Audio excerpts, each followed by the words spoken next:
جسے کہنا چاہیے ایک اسکینڈل، اس کے اندر ایک شخص نے خودکشی کر لی ہے، کیونکہ یہ لوگ جو ہیں وہ بھی میں آپ کو سناتا ہوں.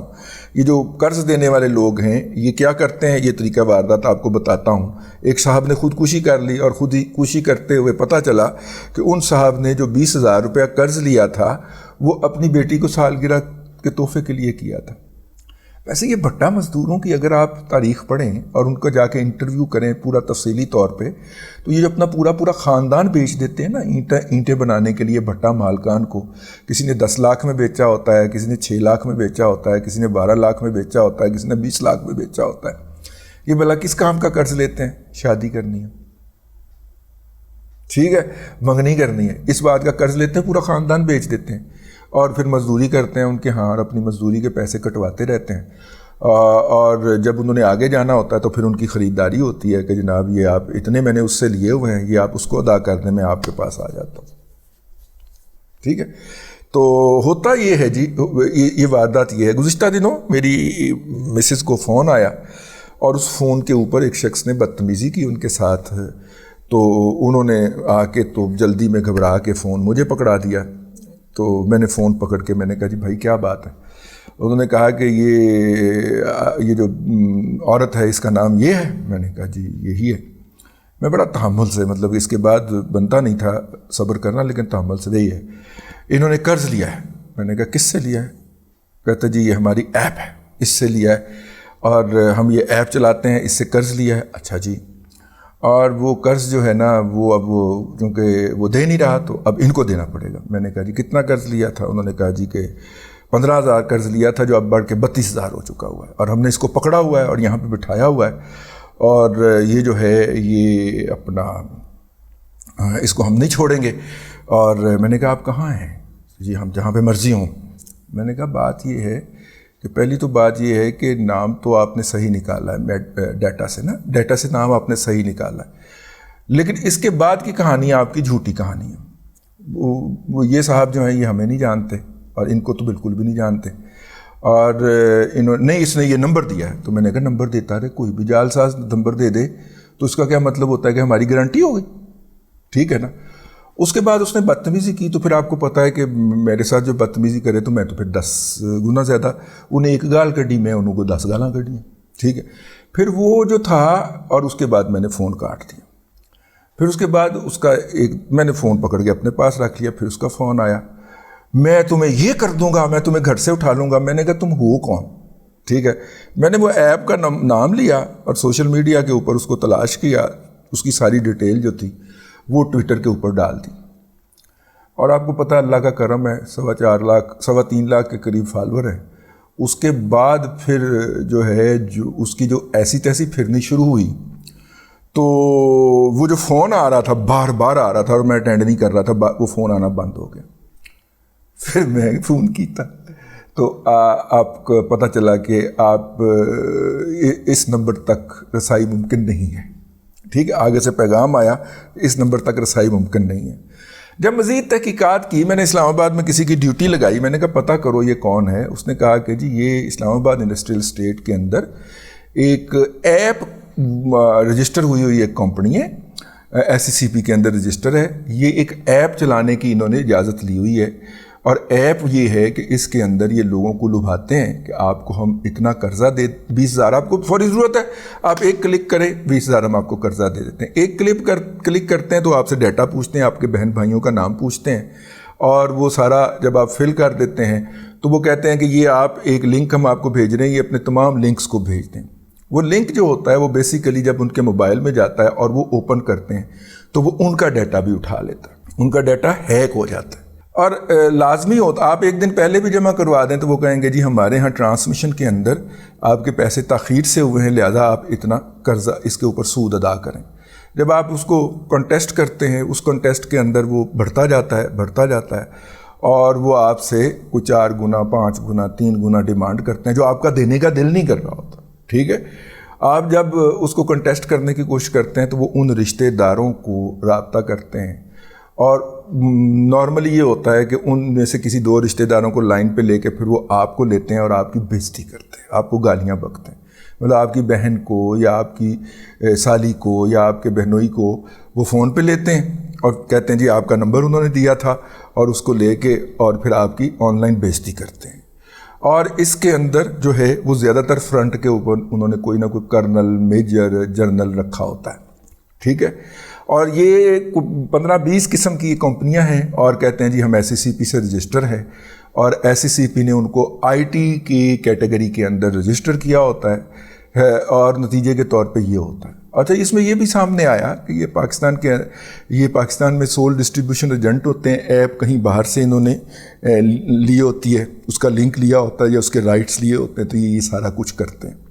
اب ایک صاحب نے خودکشی کی ہے تو یہ معاملہ لائم لائٹ پہ آیا ہے. ہم اپنے دادا پوتا شو کے اندر اس کی مہینوں پہلے سے نشاندہی کر چکے ہیں کہ خدارہ اس سے بچیے. آپ بچے کو اس دفعہ سالگرہ پہ تحفہ نہیں بھی دیں گے حضور تو کوئی قیامت نہیں گرنے لگی، اس سے بچ جائیے. آپ کے اندر اور اینٹوں کے، آپ پڑھے لکھے آدمی ہیں، آپ کے اندر اور اینٹوں کے اوپر، بھٹے کے اوپر کام کرنے اور اپنا پورا خاندان بیچ دینے والے جاہل کے اندر کوئی نہ کوئی تو ڈفرینس ہونا چاہیے یار. ٹھیک ہے.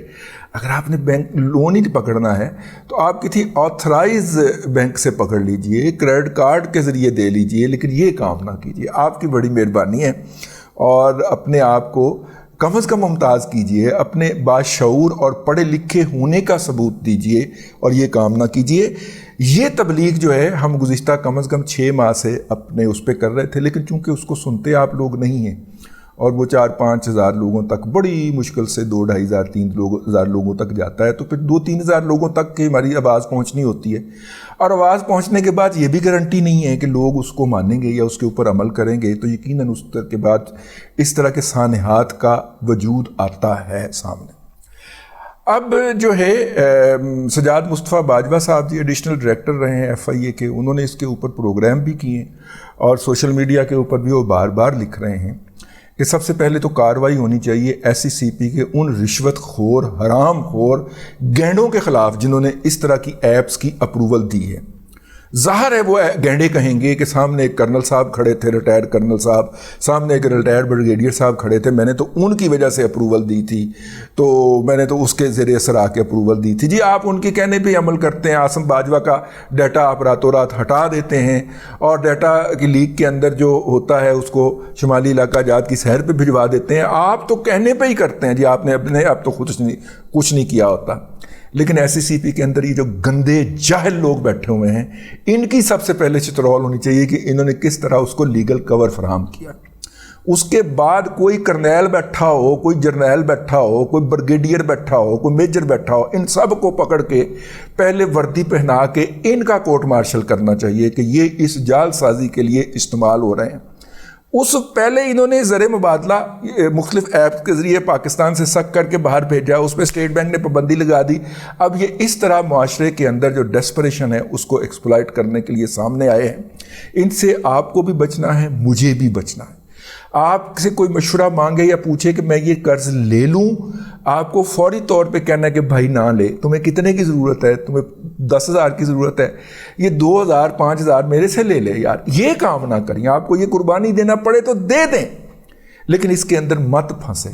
خود بھی بچیں، اپنے قریبی جاننے والوں کو بھی بچائیں اور یہ کام نہ ہونے دیں. یہ بہت بڑا سکینڈل ہے. آپ اور میں اس کا کچھ نہیں کر سکتے. ہم صرف شور مچا سکتے ہیں جو میں مچا رہا ہوں. آپ بھی اپنے طور پہ شور مچائیے کہ یہ جو ایپس ہیں ان کے خلاف اور ان کو چلانے والی کمپنیوں کے خلاف ایکشن ہونا چاہیے. FIA ایک رات میں ان سب کو سیدھا کر سکتی ہے، ایک رات میں اٹھا سکتی ہے. اگر FIA والے اس کے ساتھ نہ ملے ہوں اور اس کے اندر کالی بھیڑیں موجود نہ ہوں، جو کہ کالا گینڈا جو تھا شہزاد اکبر بھر کے گیا ہوا ہے، وہ کالی بھیڑیں موجود اگر نہ ہوں تو FIA ایک رات کے اندر ان سب ایپ کی کایا کلب کر سکتی ہے.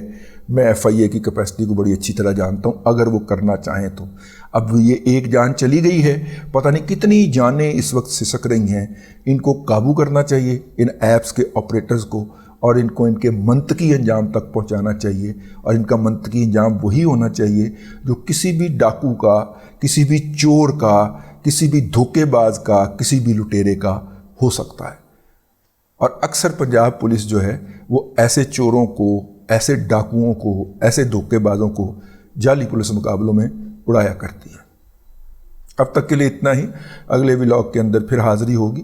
اللہ تبارک و تعالیٰ آپ کو آسانیاں عطا کرے اور آسانیاں خلق خدا میں تقسیم کرنے کی توفیق عطا کرے.